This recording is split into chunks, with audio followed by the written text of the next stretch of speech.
जमुना के कंढे ते उच्ची सोहनी सुंदर शिला है।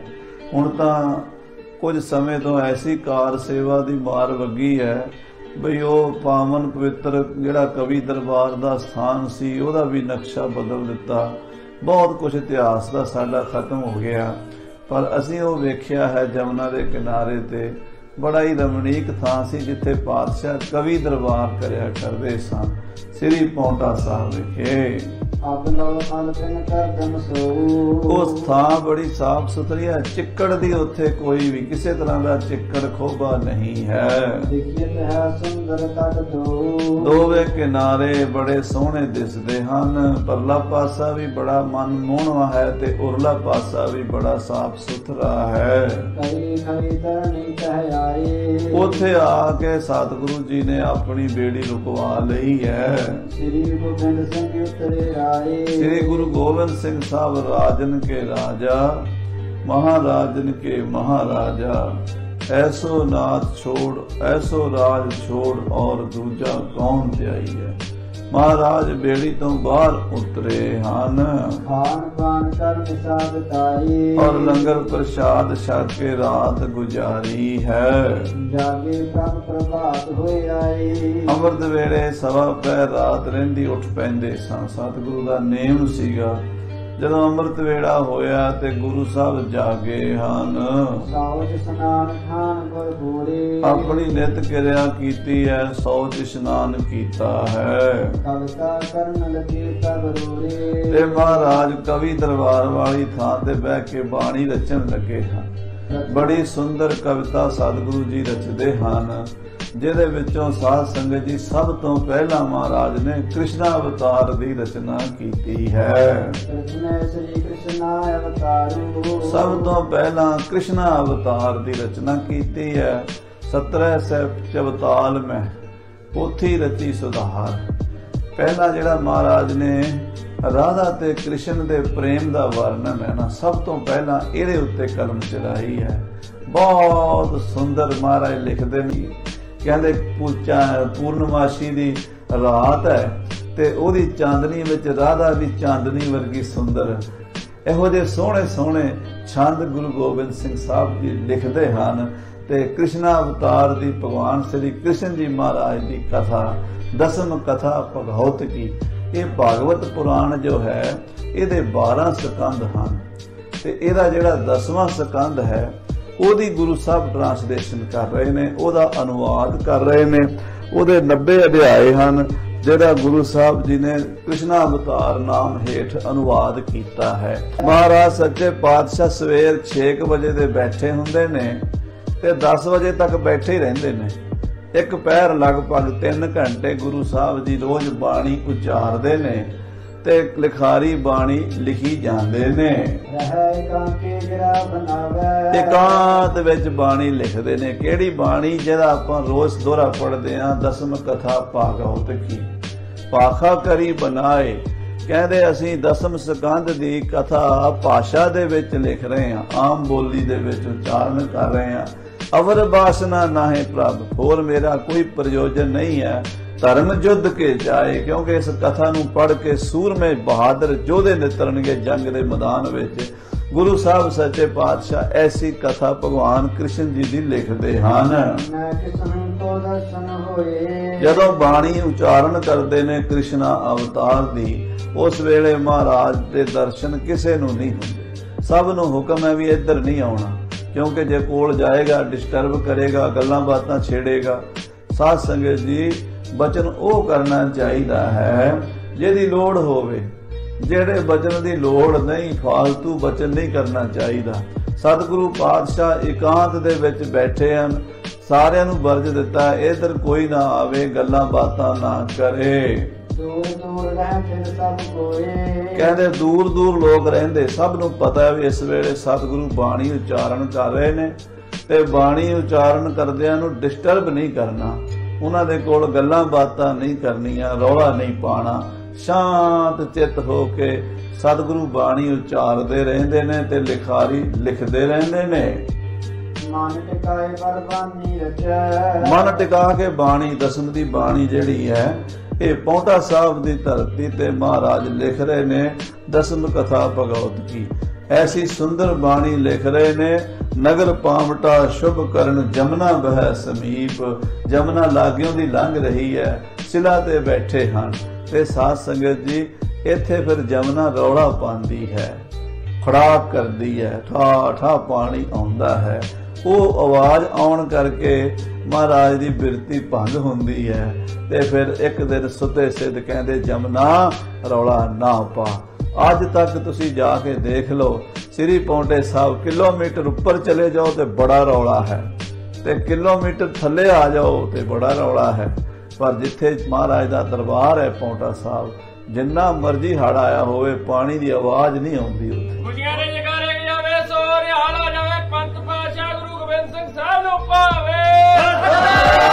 श्री अकाल कृष्ण विलास दे कबीर सच है। महाराज जी कृष्ण आदि दे भगवान कृष्ण जी दे जिहड़े बिलास सन, जिहड़े उन्होंने रास मंडल कीता सी, रास लीला कीती सी, पहला वो लिखिया है। फिर उस तो बाद बिरे नाटक उहदे विच ही कृष्ण अवतार दे जदों महाराज जी चले गए सन गोपियां नूं छड्ड के, ते उदों फिर गोपियां व्याकुल हो गईयां सन। उदों जिहड़ी राधा ने संदेश भेजे सन, बिरहा दे जिहड़े हौके लए सन, वो भी बड़े कमाल नाल वर्णन कीते ने।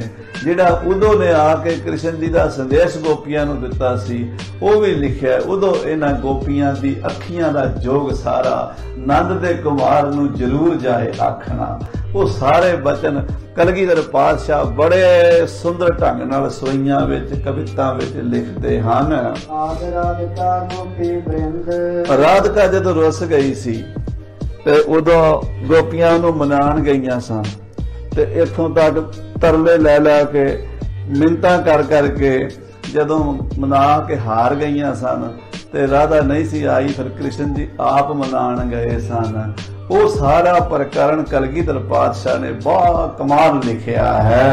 सो मिल जिमकी ने आनंद, और जिवें उन्हां गोपियां नाल मिल के आनंद कीता सी, खेडां खेडियां सन, वो सारियां वर्णन कीतियां हन।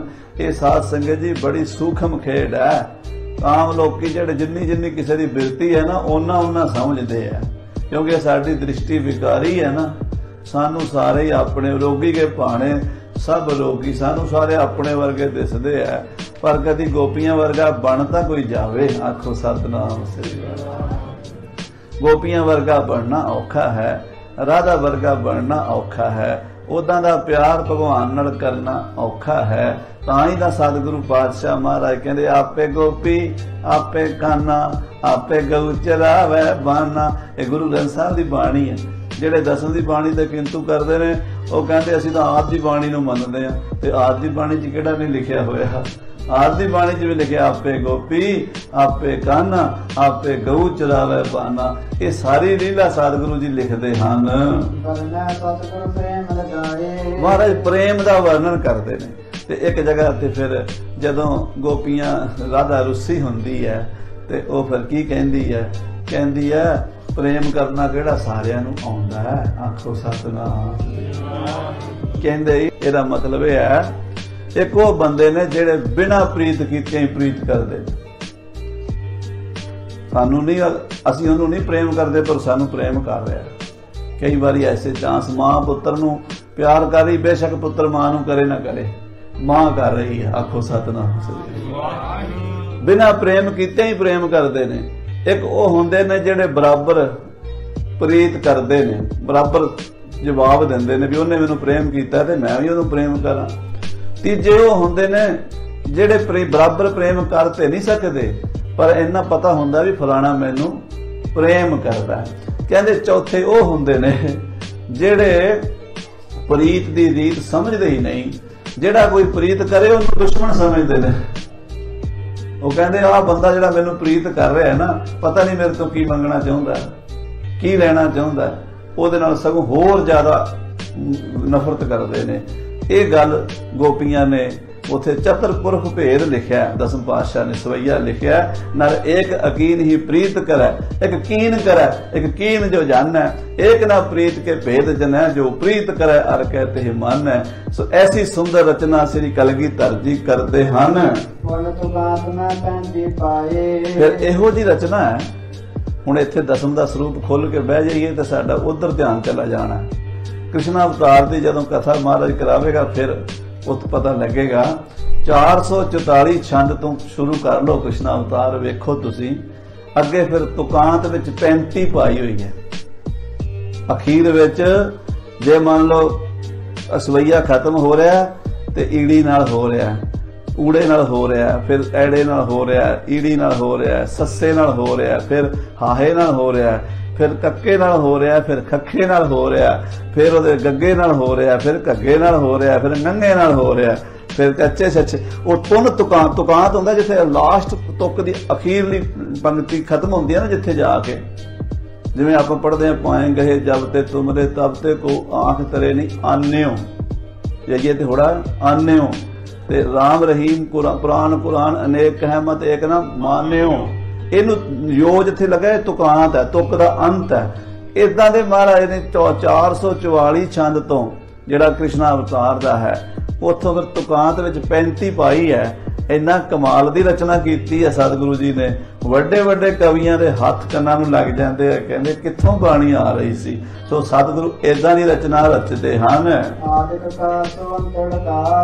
कहंदे आप मुੱਢ विच कक्का रखिया है अखीर विच डाड़ा रखिया है झपीड़ा झगीड़ा इदां पंक्तियां आउंदियां उत्थे।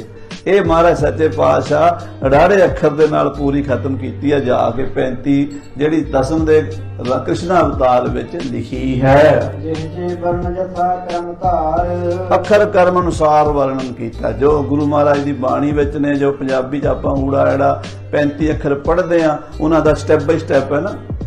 कक्के दी लैन है एक आ वर्ग हुंदा चा वर्ग हुंदा ता वर्ग हुंदा ता वर्ग हुंदा पा वर्ग हुंदा इन्हां पंजां अखरां दा एक वर्ग हुंदा ओहदे पंजां दे अखरां दे नाल तुकांत मिला के महाराज ने बाणी रची है।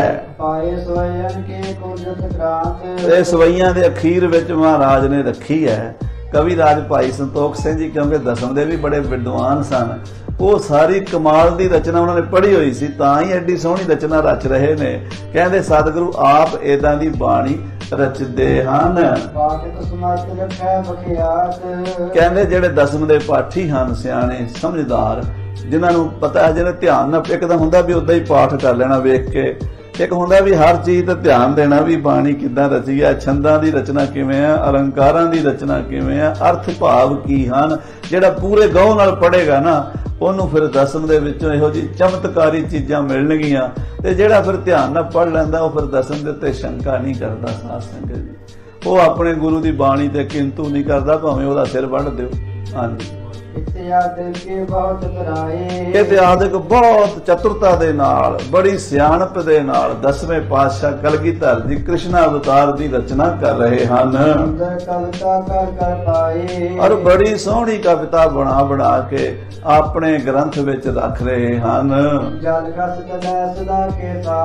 ਔਰ ਸਾਧ ਸੰਗਤ ਜੀ ਜਲ ਜਿਹੜਾ ਹੈ ਨਾ ਜਮਨਾ ਦਾ ਉਹ ਮਹਾਰਾਜ ਦੀ ਉਹ ਸਿਲਾ ਜੇ ਤੇ ਬਹਿ ਕੇ ਬਾਣੀ ਰਚਦੇ ਨੇ ਉਹਦੇ ਨਾਲ ਉਹ ਘਸ ਕੇ ਨਿਕਲਦਾ ਹੈ। ਤੇ ਮਹਾਰਾਜ ਇਸ ਪੱਥਰ ਦੀ ਸਿਲਾ ਤੇ ਬੈਠੇ ਹੁੰਦੇ ਨੇ। ਮਨੀ ਸਿੰਘ ਜੀ ਵਰਗੇ ਬਹੁਤ ਸਾਰੇ ਲਿਖਾਰੀ ਲਿਖਣ ਲੱਗੇ ਹੁੰਦੇ ਨੇ। ਮਹਾਰਾਜ ਬਾਣੀ ਉਚਾਰਨ ਕਰੀ ਜਾਂਦੇ ਨੇ ਲਿਖਾਰੀ ਲਿਖੀ ਜਾਂਦੇ ਨੇ। ਕੱਤਕ ਦਾ ਮਹੀਨਾ ਬੜੀ ਸੋਹਣੀ ਸ਼ਰਦ ਰੁੱਤ ਹੈ। ਦੁਪਹਿਰ ਵੇਲੇ ਸ਼ਿਕਾਰ ਨੂੰ ਚੜ੍ਹਦੇ ਨੇ ਸਵੇਰੇ 10 ਵਜੇ ਤੱਕ ਬਾਣੀ ਲਿਖਦੇ ਨੇ। फिर महाराज घोड़े काठी पवा के फौजा नूं लैके जंगल शिकार खेडन जांदे ने। बहुत सारे सिखां मसंदा नूं नाल लैके महाराज दरबार लांदे ने। संगतां जुड़दियां ने उन्हां दा इकट्ठ बड़ा हो गया। एक बारी बहुत सारे मसंद ते सिख आ गए। महाराज ने हुण जिन्ने भी संगत दे मसंद आए सी संगतां आईयां सी उन्हां नूं सरोपे भी देने सीगे। ते सरोपा साध संगत जी दस्तार दा जां कपड़े दा हुंदा आप जी नूं पता ही है। ਉਹਨਾਂ ਦਿਨਾਂ ਵਿੱਚ ਅੱਜ ਕੱਲ ਵਰਗੀਆਂ ਫੈਕਟਰੀਆਂ ਨਹੀਂ ਸੀ। ਇਹ ਤਾਂ ਜਿਹੜੇ ਮੇਰੇ ਤੋਂ ਥੋੜਾ ਜਿਹਾ 10-15 ਸਾਲ ਵੱਡੇ ਸਨ ਨਾ, ਉਹਨਾਂ ਨੂੰ ਵੀ ਤੁਸੀਂ ਪੁੱਛ ਲਓ। ਆਪਣੇ ਪਿੰਡਾਂ 'ਚ ਕੱਪੜਾ ਬਹੁਤ ਘੱਟ ਹੁੰਦਾ ਸੀ, ਹੁਣ ਤੇ ਕੱਪੜੇ ਦਾ ਅੰਤ ਹੀ ਨਹੀਂ ਰਿਹਾ। ਅਸੀਂ ਆਪਣੇ ਬਚਪਨ 'ਚ ਵੇਖਿਆ ਵੀ 4 ਭਰਾ ਬੁੱਢੇ ਹੁੰਦੇ ਸੀ ਤੇ ਇੱਕ ਸੂਟ ਸਵਾ ਕੇ ਰੱਖ ਛੱਡਦੇ ਸੀ। ਉਹ ਵਿਆਹ ਤੇ ਕਦੀ ਉਹਨੇ ਪਾ ਜਾਣਾ, ਕਦੀ ਉਹਨੇ ਪਾ ਜਾਣਾ, ਉਹਨੂੰ ਹੀ ਤਹਿ ਜਾ ਕਰਕੇ ਸਰਾਣੇ ਥੱਲੇ ਰੱਖ ਛੱਡਣਾ, ਉਹੀ ਪ੍ਰੈਸ ਹੋ ਜਾਂਦਾ ਸੀ ਉੱਥੇ ਪਿਆ ਪਿਆ। ਸਾਦਾ ਜ਼ਮਾਨਾ ਸੀਗਾ ਤੇ ਪੱਗਾਂ ਜਿਹੜੀਆਂ ਸੀ ਬਹੁਤ ਘੱਟ ਮਿਲਦੀਆਂ ਸੀ, ਖੱਦਰ ਦੀਆਂ ਪੱਗਾਂ ਹੁੰਦੀਆਂ ਸੀ। ਉਹ ਗੁਰੂ ਸਾਹਿਬ ਦੇ ਟਾਈਮ ਤੇ ਜੁੜਾਏ ਕੱਪੜਾ ਬੁਣਿਆ ਕਰਦੇ ਸੀ। ਫੈਕਟਰੀਆਂ ਨਹੀਂ ਸੀ ਅੱਜ ਕੱਲ ਵਰਗੀਆਂ ਜਿਹੜੀਆਂ ਲੱਖਾਂ ਮੀਟਰ ਪੱਗਾਂ ਬਣਾ ਦਿੰਦੀਆਂ ਨੇ, ਲੱਖਾਂ ਮੀਟਰ ਕੱਪੜਾ ਮਿਲ ਜਾਂਦਾ। ਉਦੋਂ ਇੰਨਾ ਕੱਪੜਾ ਸੌਖਾ ਨਹੀਂ ਸੀ ਮਿਲਦਾ। ਹੁਣ ਮਹਾਰਾਜ ਨੂੰ ਆ ਗਈ ਲੋੜ ਪੈ ਗਈ ਸਰੋਪਿਆਂ ਦੀ, ਸਰੋਪਾ ਮਿਲਦਾ ਨਹੀਂ। ਬਹੁਤ ਸੰਗਤਾਂ ਆਈਆਂ ਨੇ, ਸਰੋਪੇ ਵੀ ਦੇਣੇ ਨੇ, ਮਸੰਦਾਂ ਨੂੰ ਵੀ ਸਰੋਪੇ ਦੇਣੇ ਨੇ, ਪੱਗਾਂ ਦੇਣੀਆਂ ਨੇ। ਮਹਾਰਾਜ ਨੇ ਆਪਣੇ ਸੇਵਾਦਾਰ ਭੇਜੇ ਵੀ ਲਾਗੇ ਬੰਨੇ ਜਿਹੜੇ ਸ਼ਹਿਰ ਨੇ, ਜਿੰਨੀਆਂ ਕੱਪੜੇ ਦੀਆਂ ਮੰਡੀਆਂ ਨੇ, ਉਥੋਂ ਕੱਪੜਾ ਖਰੀਦ ਕੇ ਲਿਆਓ ਸਰੋਪਿਆਂ ਵਾਸਤੇ। ਪੌਂਡਾ ਸਾਹਿਬ ਦੇ ਲਾਗੇ ਜਿਹੜੇ ਜਿਹੜੇ ਸ਼ਹਿਰ ਸਨ, ਉਹਨਾਂ ਸ਼ਹਿਰਾਂ ਵਿੱਚ ਸਿੱਖ ਗਏ ਹਨ। ਸਾਰਿਆਂ ਵਿੱਚ ਬੰਦੇ ਭੇਜੇ ਵੀ ਜਾਓ ਉੱਥੋਂ ਪਤਾ ਕਰੋ ਜਿੱਥੋਂ ਕੱਪੜਾ ਮਿਲਦਾ, ਦਸਤਾਰਾਂ ਵਾਸਤੇ, ਸਰੋਪਿਆਂ ਵਾਸਤੇ ਕੱਪੜਾ ਲੈ ਕੇ ਆਓ। ਲਾਗੇ ਸ਼ਹਿਰ ਸਨ, ਇੱਕ ਤਾਂ ਸਢੌਰਾ ਸੀਗਾ ਪੀਰ ਬੁੱਧੂ ਸ਼ਾਹ ਦਾ ਪਿੰਡ, ਇੱਕ ਬੂੜੀਆ ਸੀ ਜਮਨਾ ਨਗਰ ਜਗਾਦਰੀ ਦੇ ਕੋਲ। ਇਹੋ ਜਿਹੇ ਜਿਹੜੇ ਸ਼ਹਿਰ ਸਨ, ਉੱਥੋਂ ਮਹਾਰਾਜ ਪੱਗਾਂ ਮੰਗਵਾਉਣ ਵਾਸਤੇ ਪੈਸੇ ਦੇ ਕੇ ਸਿੱਖ ਭੇਜੇ ਹਨ। ਇਹ ਸਾਰੇ ਜਿਹੜੇ ਨੇੜੇ ਨੇੜੇ ਛੋਟੇ ਛੋਟੇ ਕਸਬੇ ਹਨ, ਜਿੱਥੇ ਪੱਗਾਂ ਮਿਲ ਸਕਣ ਦਾ, ਕੱਪੜੇ ਮੰਡੀ ਦਾ ਜਾਂ ਕੱਪੜੇ ਦੀਆਂ ਦੁਕਾਨਾਂ ਦਾ ਪਤਾ ਲੱਗਾ, ਉੱਥੇ ਗੁਰੂ ਸਾਹਿਬ ਜੀ ਨੇ ਸਿੱਖ ਭੇਜੇ ਹਨ। ਬੜੀ ਮੁਸ਼ਕਲ ਦੇ ਨਾਲ 100, 150, 200 ਪੱਗ ਮਿਲੀ। ਮਹਾਰਾਜ ਨੂੰ ਚਾਹੀਦੀਆਂ ਸੀ ਬਹੁਤ ਜ਼ਿਆਦੀਆਂ, ਪਰ ਪੱਗਾਂ ਮਿਲੀਆਂ ਕੋਈ ਨਹੀਂ। 200 ਪੱਗ ਬੜੀ ਮੁਸ਼ਕਲ ਨਾਲ ਇਕੱਠੀ ਹੋਈ ਹੈ। ਆਲੇ ਦੁਆਲੇ ਪਿੰਡਾਂ 'ਚ ਸ਼ਹਿਰਾਂ 'ਚ ਪਤਾ ਕੀਤਾ, ਪੱਗ ਕਿਤੋਂ ਨਹੀਂ ਮਿਲੀ। ਇਤਨੀ ਦਸਤਾਰਾਂ ਜਿਹੜੀਆਂ ਚਾਹੀਦੀਆਂ ਸੀ ਨਹੀਂ ਮਿਲੀਆਂ। ਸੇਵਾਦਾਰ ਵਿਚਾਰੇ ਜਿੰਨੀਆਂ ਕੁ ਮਿਲਦੀਆਂ ਸੀ ਲੈ ਕੇ ਵਾਪਸ ਪੌਂਟੇ ਸਾਹਿਬ ਆ ਗਏ। ਜਿੰਨੀਆਂ ਕੁ ਪੱਗਾਂ ਵਿਚਾਰਿਆਂ ਨੂੰ ਮਿਲੀਆਂ ਉਹ ਲੈ ਆਏ।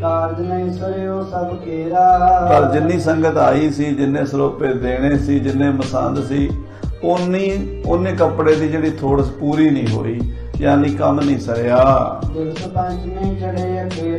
ਤੇ ਗੁਰੂ ਸਾਹਿਬ ਪੰਚਮੀ ਵਾਲੇ ਦਿਨ ਸ਼ਿਕਾਰ ਨੂੰ ਚੜ ਪਏ ਤੇ ਪਹਾੜਾਂ ਦੀ ਦੂਣ ਹੈ ਲਾਗੇ ਲਾਗੇ, ਪਹਾੜ ਦੇ ਥੱਲੇ ਥੱਲੇ ਤੁਰੇ ਆਉਂਦੇ ਸ਼ਿਕਾਰ ਖੇਡਦੇ ਹਨ।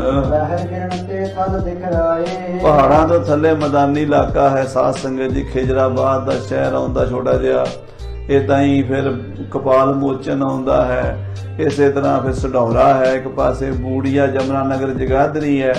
ਇਹ 50-60 ਕਿਲੋਮੀਟਰ ਦੇ ਵਿੱਚ ਪੁਰਾਣੇ ਇਹੀ ਸ਼ਹਿਰ ਆਉਂਦੇ ਪੁਰਾਣੇ। ਉਹਨਾਂ ਵਿੱਚ ਸਤਿਗੁਰੂ ਮਹਾਰਾਜ ਜੀ ਸ਼ਿਕਾਰ ਖੇਡਣ ਤੁਰ ਪਏ ਹਨ। ਫਿਰ ਬਰਾਬਰ ਜਿਹੜੀ ਧਰਤੀ ਜਿਹੜੀ ਆ ਗਈ ਨਾ ਪਹਾੜਾਂ ਤੋਂ ਥੱਲੇ, ਉੱਥੇ ਆ ਕੇ ਡੇਰਾ ਕੀਤਾ ਸਤਿਗੁਰੂ ਜੀ ਨੇ। ਤੇ ਮਹਾਰਾਜ 5-7 ਦਿਨ ਇੱਧਰ ਹੀ ਰਹੇ, ਵਾਪਸ ਨਹੀਂ ਗਏ ਪੌਂਟੇ ਸਾਹਿਬ। ਉੱਥੇ ਤੰਬੂ ਲਾ ਲਏ। ਹੁਣ ਉੱਥੇ ਗੁਰਦੁਆਰੇ ਬਣੇ ਹੋਏ ਨੇ ਪਿੰਡਾਂ ਵਿੱਚ, ਜਿੱਥੇ ਮਹਾਰਾਜ ਪੜਾਅ ਕਰਦੇ ਰਹੇ। ਤੇ ਉਹ ਸਾਧ ਸੰਗਤ ਜੀ, ਸਤਿਗੁਰੂ ਜੀ ਇੱਕ ਜੇ ਬਰਾਬਰ ਦੀ ਥਾਂ ਵੇਖ ਕੇ ਨਾ ਤੰਬੂ ਲਾ ਲਏ, ਡੇਰਾ ਕਰ ਲਿਆ ਤੇ 5-4 ਦਿਨ ਉੱਥੇ ਹੀ ਸ਼ਿਕਾਰ ਖੇਡਦੇ ਰਹੇ। ਆਖੋ ਸਤਿਨਾਮ ਸ੍ਰੀ ਵਾਹਿਗੁਰੂ। ਉਸੇ ਇਲਾਕੇ ਦੇ ਵਿੱਚ ਜਮਨਾ ਨਗਰ ਜਗਾਦਰੀ ਤੋਂ 20 ਕਿਲੋਮੀਟਰ ਪੈਂਦਾ ਹੈ ਤੇ ਪੌਂਟੇ ਸਾਹਿਬ ਤੋਂ ਵੀ ਲਗਭਗ 30-35 ਕਿਲੋਮੀਟਰ ਪੈਂਦਾ ਹੈ। ਇੱਕ ਬੜਾ ਪ੍ਰਾਚੀਨ ਧਰਮ ਸਥਾਨ ਹੈ, ਉਹਦਾ ਨਾਮ ਹੈ ਕਪਾਲ ਮੋਚਨ ਤੀਰਥ। ਇੱਕ ਵਾਰੀ ਬ੍ਰਹਮਾ ਜੀ ਆਪਣੀ ਬੇਟੀ ਦਾ ਰੂਪ ਵੇਖ ਕੇ ਡੋਲ ਗਏ ਸਨ। ਇਹ ਕਥਾ ਗੁਰੂ ਗ੍ਰੰਥ ਸਾਹਿਬ ਵਿੱਚ ਵੀ ਆਉਂਦੀ ਹੈ ਤੇ ਹੋਰ ਗ੍ਰੰਥਾਂ ਵਿੱਚ ਵੀ ਆਉਂਦੀ ਹੈ। ਕਰਮ ਕਰ ਕਪਾਲ ਮਫੀ ਟਸਰੀ ਪੰਕਤੀ ਆਉਂਦੀ ਹੈ। ਕਹਿੰਦੇ ਉਹ ਹੋਇਆ ਕਿ ਜਦੋਂ ਸ਼ਿਵ ਜੀ ਮਹਾਰਾਜ ਨੂੰ ਗੁੱਸਾ ਆਇਆ, ਉਹਨਾਂ ਨੇ, ਕਿਉਂਕਿ ਬ੍ਰਹਮਾ ਕਹਿੰਦੇ 4 ਮੂੰਹ ਬਣਾ ਕੇ ਵੇਖਣ ਲੱਗ ਪਿਆ, ਉੱਤਰ ਦੱਖਣ ਪੂਰਬ ਪੱਛਮ। ਜਦੋਂ ਉੱਪਰ ਨੂੰ ਉੱਡ ਪਈ ਸਰਸਤੀ ਤੇ ਉਧਰ ਨੂੰ ਦੇਖਣ ਲੱਗ ਪਿਆ ਤਾਂ ਕਹਿੰਦੇ ਸ਼ਿਵ ਜੀ ਨੇ ਚਪੇੜ ਮਾਰੀ ਤੇ ਉਹ ਜਿਹੜਾ ਸੀ ਨਾ ਉੱਪਰਲਾ ਸਿਰ ਉਹਦਾ ਕਪਾਲ ਸੀ, ਖੋਪਰੀ ਉਹ ਲੈ ਗਈ। ਪਰ ਉਹ ਬ੍ਰਾਹਮਣ ਹੱਤਿਆ ਜਿਹੜੀ ਹੈ ਨਾ ਉਹਦੇ ਹੱਥ ਨੂੰ ਲੱਗ ਗਈ ਉਹ ਖੋਪੜੀ। ਜਦੋਂ ਖੋਪਰੀ ਹੱਥ ਨੂੰ ਲੱਗ ਗਈ, शिव जी बड़ा जोर लावे मेरे हथ नालों लै जावे, वो उतरे ही ना। तो शिव जी भगवान तुरते तुरते सारे तीर्थां ते गए, क्योंकि उन्होंने सुनिया सी भी तीर्थां ते जाके पाप उतर जाते हैं। उन्होंने गंगा जमुना जिन्ने भी हिंदुस्तान के 68 तीर्थ ने उत्थे जाके स्नान किया, पर वो खोपरी हथों उतरी नहीं। इत्थे कपाल मोचन दे लागे एक पिंड सी, ब्राह्मणां दा घर सीगा, ते उथे रात नूं ਉਹ ਸੁੱਤੇ ਤੇ ਉੱਥੇ ਕਹਿੰਦੇ ਆ ਵੀ ਉਹ ਬ੍ਰਾਹਮਣ ਗੱਲ ਕਰ ਰਿਹਾ ਸੀ ਵੀ ਆ ਲਾਗਲੇ ਪਿੰਡ ਜਿਹੜਾ ਛੱਪੜ ਹੈ ਇਹਦੇ ਵਿੱਚ ਮੇਰੀ ਗਾਂ, ਮੇਰਾ ਬੱਚਾ ਵੜਿਆ ਸੀ, ਕਾਲਾ ਤੇ ਚਿੱਟਾ ਹੋ ਗਿਆ। ਕਹਿੰਦੇ ਗਾਂ ਤੇ ਬੱਚਾ ਆਪਸ 'ਚ ਗੱਲ ਕਰ ਰਹੇ ਸਨ। ਖੈਰ ਚਲੋ ਜੋ ਵੀ ਸੀ, ਉਹ शिव जी ने ਸੁਣ ਲਿਆ। शिव जी ਉੱਥੇ ਆਏ ਤੇ ਉਹਨਾਂ ਨੇ ਉਹਦੇ ਵਿੱਚ ਇਸ਼ਨਾਨ ਕੀਤਾ ਜਾਂ ਆਪਣਾ ਹੱਥ ਪਾਇਆ, ਤੇ ਉੱਥੇ ਜਿਹੜੀ ਉਹ ਕਪਾਲ ਸੀ ਨਾ ਉਹ ਹੱਥ ਨਾਲੋਂ ਮੋਚਨ ਹੋ ਗਈ। ਮੋਚਨ ਮੈਨੇ ਉਤਰ ਗਈ। ਮੋਚਨ ਦਾ ਮਤਲਬ ਲੈ ਜਾਣਾ। ਕਪਾਲ ਮੈਨੇ ਖੋਪਰੀ, ਜਿਹੜੀ ਉਹ ਖੋਪਰੀ ਹੱਥ ਨੂੰ ਲੱਗੀ ਹੋਈ ਸੀ ਉੱਥੇ ਉਤਰ ਗਈ। ਇਸ ਕਰਕੇ ਉਸ ਜਗ੍ਹਾ ਦਾ ਨਾਮ ਬਣ ਗਿਆ ਕਪਾਲ ਮੋਚਨ। ਉਹ ਜਿਹੜਾ ਸਥਾਨ ਹੈ ਉਹਦਾ ਦੂਜਾ ਹੀ ਨਾਲ ਇੱਕ ਹੋਰ ਸਰੋਵਰ ਹੈ, ਉਹਦਾ ਨਾਮ ਹੈ ਰਿਣ ਮੋਚਨ।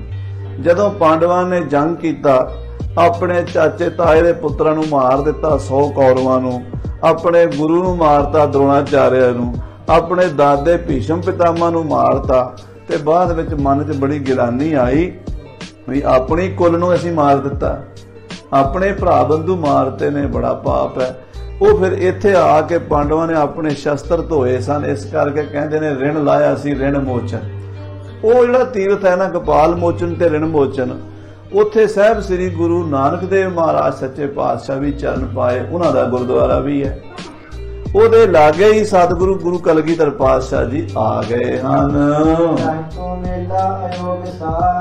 ਉੱਥੇ ਕੱਤਕ ਦੀ ਪੂਰਨਮਾਸ਼ੀ ਦਾ ਮੇਲਾ ਲੱਗਦਾ ਹੈ, ਬੜਾ ਵੱਡਾ ਮੇਲਾ।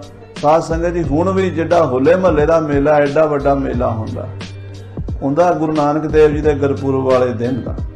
ਪੂਰਾ ਮਾਲਵਾ ਦਾ ਟਰੱਕਾਂ ਦੇ ਭਰ ਕੇ ਆਉਂਦਾ, ਬਠਿੰਡੇ ਤੋਂ, ਫਿਰੋਜ਼ਪੁਰ ਤੋਂ, ਫਰੀਦਕੋਟ ਤੋਂ, ਸਾਰਾ ਮਾਲਵਾ ਜਿਹੜਾ ਆਪਣਾ ਉਹਦਾ ਸਾਰੀ ਬੈਲਟ ਮਾਲਵੇ ਦੀ ਉੱਥੇ ਇਕੱਠੀ ਹੁੰਦੀ ਹੈ। ਤੇ ਬਾਕੀ ਵੀ ਲੋਕ ਦੂਜੇ ਪਾਸਿਓਂ ਦੂਰੋਂ ਚੱਲ ਕੇ, ਪਹਾੜਾਂ ਵਾਲੇ ਵੀ ਆਉਂਦੇ ਨੇ, ਯੂਪੀ ਵਾਲੇ ਵੀ ਆਉਂਦੇ ਨੇ, ਹਰਿਆਣੇ ਵਾਲੇ ਵੀ ਆਉਂਦੇ ਨੇ। ਬਹੁਤ ਵੱਡਾ ਮੇਲਾ ਲੱਗਦਾ। 10ਵੇਂ ਪਾਤਸ਼ਾਹ ਦਾ ਤੇ ਗੁਰੂ ਨਾਨਕ ਦੇਵ ਜੀ ਦਾ ਗੁਰਦੁਆਰਾ ਬਿਲਕੁਲ ਨਾਲ ਹੈ, ਤੇ ਤੰਬੂ ਸਾਹਿਬ ਗੁਰਦੁਆਰਾ ਹੈ, ਮਹਾਰਾਜ ਜਿੱਥੇ ਤੰਬੂ ਲਾਏ ਸਨ, ਤੇ ਨਾਲ ਹੀ ਉਹ ਜਿਹੜਾ ਤੀਰਥ शिव जी ਭਗਵਾਨ ਦਾ ਹੈ, ਤੇ ਨਾਲ ਹੀ ਪਾਂਡਵਾਂ ਵਾਲਾ ਹੈ, ਇਕੱਠੇ ਹੀ ਆ। ਤੇ ਮੇਲਾ ਮੀਲਾਂ ਵਿੱਚ ਹੁੰਦਾ, ਕਈ ਮੀਲ ਵਿੱਚ, ਉੱਥੇ ਤੁਹਾਨੂੰ ਥਾਂ ਨਹੀਂ ਲੱਭਦੀ, ਐਡਾ ਵੱਡਾ ਮੇਲਾ ਹੁੰਦਾ। 10 ਲੱਖ ਤੋਂ ਉੱਤੇ ਲੋਕ ਇਕੱਠੇ ਹੁੰਦੇ ਨੇ, ਬੜੇ ਬੜੇ ਰਾਗੀ, ਢਾਡੀ, ਗੁਣੀ ਗਿਆਨੀ, ਕਵੀਸ਼ਰ ਖਾੜੇ ਲਾਉਂਦੇ ਨੇ, ਆਪਣੇ ਆਪਣੇ ਤਰੀਕਿਆਂ ਨਾਲ ਪ੍ਰਚਾਰ। ਸਨਾਤਨ ਧਰਮ ਵਾਲੇ, ਹਿੰਦੂ ਧਰਮ ਵਾਲੇ ਆਪਣੇ ਤਰੀਕੇ ਨਾਲ ਕਰਦੇ ਆ, ਖਾਲਸੇ ਪੰਥ ਦੇ ਜਿਵੇਂ ਆਪਣੇ ਰਾਗੀ ਢਾਡੀ ਉਹ ਵੀ ਪ੍ਰਚਾਰ ਕਰਦੇ ਆ। ਉੱਥੇ ਸ੍ਰੀ ਗੁਰੂ ਗੋਬਿੰਦ ਸਿੰਘ ਸਾਹਿਬ ਜੀ ਮੇਲੇ ਦੇ ਉੱਤੇ ਆ ਪਹੁੰਚੇ ਨੇ। ਪੰਚਮੀ ਨੂੰ ਪੌਂਟੇ ਸਾਹਿਬ ਤੋਂ ਤੁਰੇ ਸੀ ਤੇ ਪੂਰਨਮਾਸ਼ੀ ਆ ਗਈ, 10 ਦਿਨਾਂ 'ਚ ਇੱਥੇ ਪਹੁੰਚ ਗਏ ਨੇ। ਮਹਾਰਾਜ ਨੇ ਸੁਣਿਆ ਹੋਇਆ ਸੀ ਵੀ ਇਹ ਪੁਰਾਤਨ ਤੀਰਥ ਹੈ, शिव जी ਭਗਵਾਨ ਦਾ ਤੀਰਥ ਹੈ, ਤੇ ਮਹਾਰਾਜ ਗੁਰੂ ਨਾਨਕ ਦੇਵ ਸੱਚੇ ਪਾਤਸ਼ਾਹ ਦਾ ਗੁਰਦੁਆਰਾ ਹੈ। ਕਲਗੀਧਰ ਪਾਤਸ਼ਾਹ ਆਪਣੇ ਸਾਥੀਆਂ ਨੂੰ, ਆਪਣੇ ਯੋਧਿਆਂ ਨੂੰ, ਆਪਣੀ ਸੰਗਤ ਨੂੰ ਕਹਿਣ ਲੱਗੇ, ਮਾਮਾ ਕਿਰਪਾਲ ਚੰਦ ਜੀ ਤੇ ਭਾਈ ਸੰਗੋ ਸ਼ਾਹ ਜੀ, ਦੀਵਾਨ ਆਨੰਦ ਚੰਦ ਜੀ, ਪੰਡਿਤ ਦਇਆ ਰਾਮ ਜੀ, ਸਾਰਿਆਂ ਨੂੰ ਮਹਾਰਾਜ ਕਹਿੰਦੇ ਚਲੋ ਵੀ ਚੱਲੀਏ। ਐਤਕੀ ਆਪਾਂ ਜਿਹੜਾ ਪੂਰਨਮਾਸ਼ੀ ਦਾ ਗੁਰਪੁਰਬ ਹੈ ਗੁਰੂ ਨਾਨਕ ਦੇਵ ਜੀ ਦਾ, ਕਪਾਲ ਮੋਚਨ ਚੱਲ ਕੇ ਮਨਾਈਏ, ਤੇ ਨਾਲੇ ਸ਼ਿਕਾਰ ਖੇਡਾਂਗੇ ਉਸ ਇਲਾਕੇ ਵਿੱਚ, ਤੇ ਨਾਲੇ ਉੱਥੇ ਮੇਲਾ ਮਨਾਵਾਂਗੇ, ਤੇ ਵਾਪਸ ਆਪਾਂ ਪੌਂਟਾ ਸਾਹਿਬ ਉਸ ਤੋਂ ਬਾਅਦ ਆਵਾਂਗੇ। ਏਦਾਂ ਕਹਿ ਕੇ 10ਵੇਂ ਪਾਤਸ਼ਾਹ ਜੀ ਮਹਾਰਾਜ ਨੇ ਉੱਥੋਂ ਜੰਗਲ ਵਿੱਚੋਂ ਚਾਲੇ ਪਾ ਦਿੱਤੇ, ਤਿਆਰੀ ਕਰਵਾ ਲਈ। ਸਾਰੀ फौज गुरु दी शस्त्रधारी जोधे सूरमे नाल चढ़ पे, बड़ा वड्डा रणजीत नगारा बजदा है। महाराज सच्चे पातशाह जी दे धौंसे तुंघारदे हन, ते महाराज जी पौंटा साहब वाले पासों सारे पासों घुमदे घुमांदे होए ਇੱਥੇ ਕਪਾਲ ਮੋਚਨ ਆ ਗਏ। ਡੇਰਾ ਕਰਿਓ ਤਾਮ ਸਮਿਆਨੇ। ਇੱਥੇ ਸਤਿਗੁਰੂ ਜੀ ਨੇ ਤੰਬੂ ਸ਼ਮਿਆਨੇ ਲਵਾ ਦਿੱਤੇ, ਕਿਉਂਕਿ ਉਹਨਾਂ ਦਿਨਾਂ 'ਚ ਅੱਜ ਵੀ ਉੱਥੇ ਮੇਲਾ ਲੱਗਦਾ, ਬਿਲਡਿੰਗਾਂ ਬਹੁਤ ਘੱਟ ਨੇ, ਜ਼ਿਆਦਾਤਰ ਤੰਬੂਆਂ ਕਨਾਤਾਂ 'ਚ ਹੀ ਲੋਕ ਸਮਾਂ ਗੁਜ਼ਾਰਦੇ ਨੇ। तो तंबू लग गए, महाराज दे शमियाने लग गए। अजकल उत्थे गुरुद्वारा तंबू साहब है, जिथे सतगुरां ने तंबू लवाए सन। और सारियां ने सुनिया भी महाराज 10वें पातशाह जी आए ने। जिहड़ी दुनिया मेला वेखण आई हुई सी, उन्हां नूं भी पता लगा। वो संगतां भी खुश होईयां भी कलगीधर जी दे दर्शन करांगे। हजारां सिख संगतां आ के महाराज दे चरण परसन लगियां। मेले ते जिहड़ा भी आया गुरु साहब दे दर्शन करके मनोकामना पूरी हुई। इच्छा पूरक सर्ब सुख दाता हर जाके वस है काम देना। सारियां इच्छा पूरियां करतियां लोकां दियां। कत्तक दी पूर्णमासी नेड़े आ रही सी। 2 दिन पहला ही गुरु साहब उत्थे पहुंच गए। मेला बड़ा भारी मेला इकट्ठा होया। ਲੱਖਾਂ ਦੇ ਹਿਸਾਬ ਨਾਲ ਲੋਕ ਹੁਣ ਵੀ ਆਉਂਦੇ ਨੇ, ਉਦੋਂ ਵੀ ਆਉਂਦੇ ਸਨ। ਗੱਡਿਆਂ ਰੇੜਿਆਂ ਤੇ ਘੋੜਿਆਂ ਤੇ ਪੈਦਲ ਚੱਲ ਚੱਲ ਕੇ ਲੋਕ ਕੱਤਕ ਦੀ ਪੂਰਨਮਾਸ਼ੀ ਦਾ ਮੇਲਾ ਕਪਾਲ ਮੋਚਨ ਮਨਾਉਂਦੇ ਸਨ। ਉਸ ਵੇਲੇ ਮਸੰਦਾ ਨੇ ਗੁਰੂ ਸਾਹਿਬ ਨੂੰ ਬੇਨਤੀ ਕੀਤੀ। ਗੁਰੂ ਦੇ ਮੁਖੀ ਜਿਹੜੇ ਸਨ, ਗੁਰੂ ਘਰ ਦੇ ਮੈਨੇਜਮੈਂਟ ਕਰਨ ਵਾਲੇ ਮਸੰਦ ਪ੍ਰਬੰਧਕ, ਉਹ ਕਲਗੀਧਰ ਨੂੰ ਹੱਥ ਜੋੜ ਕੇ ਕਹਿੰਦੇ ਹਨ, हे महाराज, ਅਸੀਂ ਬੜੇ ਪੈਰ ਪਿੰਡਾਂ 'ਚ ਫਿਰੇ ਆ, ਬੜੇ ਸ਼ਹਿਰਾਂ 'ਚ ਫਿਰੇ ਆ, ਸਾਨੂੰ ਸਰੋਪੇ ਨਹੀਂ ਮਿਲੇ। ਮਹਾਰਾਜ ਸਰੋਪੇ ਚਾਹੀਦੇ ਨੇ, ਤੇ ਸਰੋਪੇ ਕਿੱਥੋਂ ਲਿਆਈਏ? ਬੜੀ ਮੁਸ਼ਕਲ ਨਾਲ ਪੈਸੇ ਖਰਚ ਕੇ ਸਾਨੂੰ 200 ਪੱਗ ਮਿਲੀ ਹੈ। ਤੇ ਪੱਗਾਂ ਦੇ ਮਹਾਰਾਜ ਸਰਦਿਆਂ ਨਹੀਂ ਕੰਮ ਆਪਣਾ। ਖਰਚ 1000 ਪੱਗ ਕੋ ਅਬੈ। ਸਾਨੂੰ 1000 ਪੱਗ ਚਾਹੀਦੀ ਹੈ, ਤੇ ਮਹਾਰਾਜ ਸਾਡੇ ਕੋਲ ਮਸੀਂ 200 ਪੱਗ ਹੈ। ਕਰੇ ਉਪਾਅ ਨਾ ਪ੍ਰਾਪਤ ਸਭੈ। ਤੇ ਬੜਾ ਉਪਾਅ ਕਰਕੇ ਮਹਾਰਾਜ ਕੱਪੜਾ ਨਹੀਂ ਮਿਲ ਰਿਹਾ, ਪੱਗਾਂ ਵਾਸਤੇ ਕੱਪੜਾ ਨਹੀਂ ਮਿਲ ਰਿਹਾ, ਦਸਤਾਰਾਂ ਨਹੀਂ ਮਿਲ ਰਹੀਆਂ, ਸਰੋਪੇ ਕਿੱਥੋਂ ਦੇਾਂਗੇ? ਹੁਕਮ ਆਪ ਕੋ ਹੋਏ ਸੋ ਕਰੀਏ। ਹੁਣ ਸਾਨੂੰ ਹੁਕਮ ਕਰੋ, ਕੀ ਕਰੀਏ? ਕਿਉਂਕਿ ਪੈਸੇ ਤਾਂ ਤੁਸੀਂ ਸਾਨੂੰ ਦੇਤੇ, ਅਸੀਂ ਲੈਣ ਵੀ ਗਏ, ਪਰ ਅੱਗੋਂ ਹੁਣ ਮੰਡੀ 'ਚ ਕੱਪੜਾ ਹੋਵੇਗਾ ਤੇ ਮਿਲੇਗਾ ਨਾ। ਹੁਣ ਦੱਸੋ ਮਹਾਰਾਜ ਕੀ ਕਰੀਏ? ਮਹਾਰਾਜ ਦਿਸਦੀ ਨਹੀਂ ਕਿਤੇ, ਕੋਈ ਪਤਾ ਹੀ ਨਹੀਂ ਲੱਗ ਰਿਹਾ ਵੀ ਕੱਪੜਾ ਕਿੱਥੋਂ ਮਿਲਣਾ। ਨੇੜੇ ਨੇੜੇ ਸਾਰੇ ਸ਼ਹਿਰ ਫਿਰ ਲਏ ਆ, ਬੂੜੀਆ, ਸਢੌਰਾ, ਜਗਾਦਰੀ ਵਗੈਰਾ, ਕਿਤੋਂ ਵੀ ਗੁਰੂ ਸਾਹਿਬ ਜੀ ਕੱਪੜੇ ਦਾ ਨਹੀਂ ਸਾਨੂੰ ਪ੍ਰਾਪਤੀ ਹੋਈ। ਤਾਂ ਕਲਗੀਧਰ ਪਾਤਸ਼ਾਹ ਨੇ ਇੱਕ ਕੌਤਕ ਕੀਤਾ, ਇੱਕ ਲੀਲਾ ਕੀਤੀ। ਉਹ ਲੀਲਾ ਬੜੇ ਕਮਾਲ ਦੀ ਸੀ। ਮਹਾਰਾਜ ਸੋਚਦੇ ਹੈ ਵੀ ਆਹ ਜਿੰਨੇ ਮੇਲੇ ਤੇ ਆਏ ਹੋਏ ਨੇ ਲੋਕ, ਇਹ ਆਏ ਤਾਂ ਪੁੰਨ ਖੱਟਣ ਨੇ, ਆਖੋ ਸਤਨਾਮ, ਪਰ ਖੱਟ ਕੇ ਜਾਂਦੇ ਨੇ ਪਾਪ। ਕਿਵੇਂ? ਮਹਾਰਾਜ ਸ਼ਿਵ ਜੀ ਭਗਵਾਨ ਦਾ ਸਰੋਵਰ ਹੈ, ਉਹਦੇ 'ਚ ਨਹਾ ਕੇ ਉਹਦੇ ਕੰਢੇ ਹੀ ਜੰਗਲ ਪਾਣੀ ਬਹਿ ਜਾਂਦੇ ਨੇ, ਉੱਥੇ ਹੀ ਪਿਸ਼ਾਬ ਕਰ ਦਿੰਦੇ ਨੇ, ਉਹੀ ਗੰਦੇ ਹੱਥ ਸਰੋਵਰ 'ਚ ਧੋ ਦਿੰਦੇ ਨੇ। ਇਹਨਾਂ ਦੀ ਬੁੱਧੀ, ਇਹ ਤਾਂ ਹੌਲੇ ਹੌਲੇ ਲੋਕਾਂ ਨੂੰ ਸਮਝਾਇਆ ਹੀ ਸਮਝ ਆਉਂਦੀ। ਸਾਧ ਸੰਗਤ ਜੀ, ਆਮ ਲੋਕਾਂ ਨੂੰ ਨਹੀਂ ਪਤਾ ਹੁੰਦਾ ਵੀ ਮੰਦਿਰ ਗੁਰਦੁਆਰੇ ਕਿਵੇਂ ਜਾਣਾ, ਤੇ ਆਉਂਦੇ ਤਾਂ ਹੈ ਪੁੰਨ ਖੱਟਣ, ਪਰ ਕਰਕੇ ਜਾਂਦੇ ਨੇ ਪਾਪ। ਵੀ ਜਿਹੜੇ ਸਰੋਵਰ ਪਵਿੱਤਰ ਤੀਰਥ ਹੁੰਦੇ ਨੇ, ਉਹਨਾਂ 'ਚ ਗੰਦੇ ਹੱਥ ਥੋੜਾ ਧੋਈਦੇ ਨੇ ਜੰਗਲ ਪਾਣੀ ਵਾਲੇ, ਇਹ ਉੱਥੇ ਧੋਂਦੇ ਨੇ, ਇਹ ਪਿਸ਼ਾਬ ਉੱਥੇ ਨਾਲ ਬਹਿ ਜਾਂਦੇ ਨੇ, ਗੰਦ ਪਾ ਦਿੰਦੇ ਨੇ ਸਰੋਵਰ ਦੇ ਕੰਢੇ ਤੇ। ਇਹਨਾਂ ਨੂੰ ਨਾਲੇ ਤੇ ਸੁਧਾਰ ਦਈਏ, ਤੇ ਨਾਲੇ ਇਹਨਾਂ ਨੂੰ ਅੱਗੇ ਨੂੰ ਅਕਲ ਆ ਜਾਏਗੀ, ਇੱਥੇ ਪ੍ਰਬੰਧ ਠੀਕ ਹੋ ਜਾਏਗਾ। ਤੇ ਜੇ ਪੱਗਾਂ ਕਿਸੇ ਕੋਲੋਂ ਬਾਲਣ ਨਾਲ ਖੋਵਾਂਗੇ ਨਾ, ਤੇ ਇਹ ਫਿਰ ਕਹਿਣਗੇ ਵੀ ਗੁਰੂ ਨੇ ਸਾਡੀਆਂ ਪੱਗਾਂ ਲਾ ਲਈਆਂ। ਹਾਂਜੀ, ਇਹ ਦੌੜ ਜਾਣਗੇ ਮੇਲੇ ਤੋਂ, ਡਰ ਪੈ ਜਾਏਗਾ, ਸਾਡੀ ਨਿੰਦਾ ਕਰਨਗੇ, ਬਦਨਾਮੀ ਕਰਨਗੇ ਵੀ ਗੁਰੂ ਨੇ ਆ ਕੇ ਸਾਡੀਆਂ ਪੱਗਾਂ ਲਾ ਲਈਆਂ। ਜੇ ਵਿਗੜ ਗਏ ਲੜਾਈ ਵੀ ਹੋ ਸਕਦੀ ਹੈ। ਜੰਗ ਵੀ ਬਿਨਾਂ ਮਤਲਬ ਦੇ ਲੜਾਈ ਨਹੀਂ ਕਰੀਦੀ ਹੁੰਦੀ, ਮਹਾਰਾਜ ਕਹਿੰਦੇ ਹਨ। ਫਿਰ ਲੜਾਈ ਕਰਕੇ ਕੰਮ ਕਿਹੜਾ ਸੁਧਰ ਜਾਣਾ, ਕੋਈ ਫਾਇਦਾ ਨਹੀਂ ਹੋਣਾ ਲੜਾਈ ਦਾ। ਕਹਿੰਦੇ ਇਹੋ ਜਿਹਾ ਕੰਮ ਕਰੀਏ ਵੀ ਸਾਡਾ ਕੰਮ ਵੀ ਹੋ ਜਾਵੇ ਤੇ ਇਹਨਾਂ ਦਾ ਵੀ ਭਲਾ ਹੋ ਜਾਵੇ।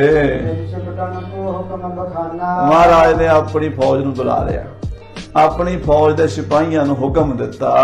ਵਿਚਰੋ ਮੇਲੇ ਮੈਂ ਸਵਧਾਨਾ। ਮਹਾਰਾਜ ਕਹਿੰਦੇ ਸ਼ਸਤਰ ਧਾਰੀ ਹੋ ਕੇ ਤਿਆਰ ਬਰ ਤਿਆਰ ਹੋ ਕੇ ਨਾ ਮੇਲੇ 'ਚ ਫਿਰੋ, ਮੇਲੇ 'ਚ ਘੁੰਮੋ, ਧਿਆਨ ਰੱਖੋ ਮੇਲੇ, ਜਿਵੇਂ ਪੁਲਿਸ ਵਾਲੇ ਨਿਗਾਹ ਰੱਖਦੇ ਨਾ ਮੇਲੇ 'ਚ। ਹੁਣ ਗੁਰੂ ਦੀ ਫੌਜ ਆ ਗਈ ਹੈ, ਤੁਸੀਂ ਘੋੜਿਆਂ ਤੇ ਵੀ ਜਾਓ, ਪੈਦਲ ਜਾਓ, ਇੱਧਰ ਉੱਧਰ ਸਾਰੇ ਆਲੇ ਦੁਆਲੇ ਨਿਗਾਹ ਰੱਖੋ। ਜਿਹੜਾ ਬੰਦਾ ਪਵਿੱਤਰ ਸਰੋਵਰ ਦੀ ਬੇਅਦਬੀ ਕਰੇ, ਸਰੋਵਰ ਦੇ ਉੱਤੇ ਆ ਕੇ ਪਿਸ਼ਾਬ ਕਰੇ, ਜੰਗਲ ਪਾਣੀ ਫਿਰ ਕੇ ਹੱਥ ਧੋਵੇ, ਉਹਨੂੰ ਫੜ ਲਵੋ। ਪਿਸ਼ਾਬ ਕਰਦਾ ਵੇਖ ਲਓ, ਜੰਗਲ ਪਾਣੀ ਫਿਰਦਾ ਵੇਖ ਲਓ ਨੇੜੇ ਕਿਤੇ। ਜਿਹੜਾ ਵੀ ਸਰੋਵਰ ਦੇ ਨੇੜੇ, ਬਾਹਰ ਤਾਂ ਚਲ ਹੁਣ ਜਾਣਾ ਹੀ ਹੈ ਨਾ ਲੋਕਾਂ ਨੇ, ਜਿਹੜਾ ਦੂਰ ਜਾਂਦਾ ਉਹਨੂੰ ਨਹੀਂ ਕੁਝ ਕਹਿਣਾ। ਜਿਹੜਾ ਸਰੋਵਰ ਦੇ ਨੇੜੇ ਆ ਕੇ ਗਲਤ ਕੰਮ ਕਰੇ, ਪਿਸ਼ਾਬ ਕਰੇ, ਜੰਗਲ ਪਾਣੀ ਫਿਰੇ, ਉਹਦੇ ਜੰਗਲ ਬਾੜੀ ਵਾਲੇ ਹੱਥ ਸਰੋਵਰ 'ਚ ਧੋਵੇ ਆ ਕੇ, ਮਹਾਰਾਜ ਕਹਿੰਦੇ ਉਹਦੀ ਪੱਗ ਲਾ ਲਓ, ਉਹਦੇ ਨਾਲੇ ਉਹਨੂੰ ਥੋੜਾ ਜਿਹਾ ਘੂਰ ਦਿਓ ਤੇ ਪੱਗ ਲਾ ਲਓ। ਮਾਰਨਾ ਨਹੀਂ, ਮਹਾਰਾਜ ਕਹਿੰਦੇ ਮਾਰਨਾ ਨਹੀਂ ਕਿਸੇ ਨੂੰ, ਬਸ ਉਹਦੀ ਪੱਗ ਲਾ ਲੈਣੀ ਤਾਂ ਝਿੜਕ ਦੇਣਾ ਹੈ। ਕਹਿੰਦੇ ਮਾਰਨਾ ਨਹੀਂ, ਬਸ ਝਿੜਕਣਾ ਹੀ ਹੈ, ਦਬਕਾ ਹੀ ਮਾਰਨਾ, ਕੁੱਟਣਾ ਮਾਰਨਾ ਨਹੀਂ। ਕੁੱਟ ਮਾਰ ਕੇ ਤਾਂ ਐਵੇਂ ਕਿਸੇ ਨੂੰ, ਕਿਸੇ ਵਿਚਾਰੇ ਨੂੰ ਸੱਟ ਲੱਗ ਜਾਵੇਗੀ, ਕਿਸੇ ਦਾ ਮਨ ਦੁਖੀ, ਬਸ ਥੋੜੀ ਜਿਹੀ ਝਿੜਕ ਪੈ ਜਾਏਗੀ, ਨਾਲੇ ਇਹਨਾਂ ਨੂੰ ਅਕਲ ਆ ਜਾਏਗੀ ਵੀ ਸਰੋਵਰ ਦੇ ਉੱਤੇ ਗੰਦੇ ਹੱਥ ਨਹੀਂ ਧੋਈਦੇ ਹੁੰਦੇ, ਤੇ ਨਾਲੇ ਜਿਹੜੇ ਸਰੋਪਿਆਂ ਦਾ ਕੰਮ ਆਪਣਾ ਉਹ ਵੀ ਸਰ ਜਾਏਗਾ। ਮਹਾਰਾਜ ਕਹਿੰਦੇ ਸਰੋਵਰ ਦੇ ਆਲੇ ਦੁਆਲੇ ਫਿਰੋ ਤਗੜੇ ਹੋ ਕੇ, ਸ਼ਸਤਰ ਧਾਰੀ ਹੋ ਕੇ।